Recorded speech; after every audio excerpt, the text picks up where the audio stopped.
In this video, we will insert the TF card into the development board and test the read and write speed of the TF card using the command line.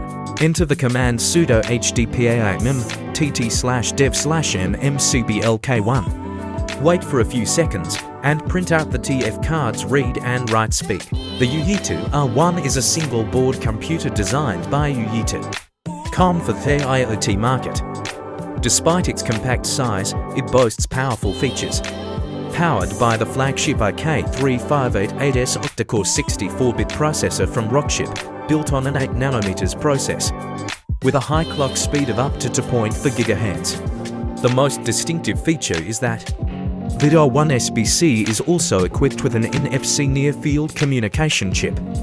You can use a mobile phone Android iOS to touch the motherboard to transfer data to each other.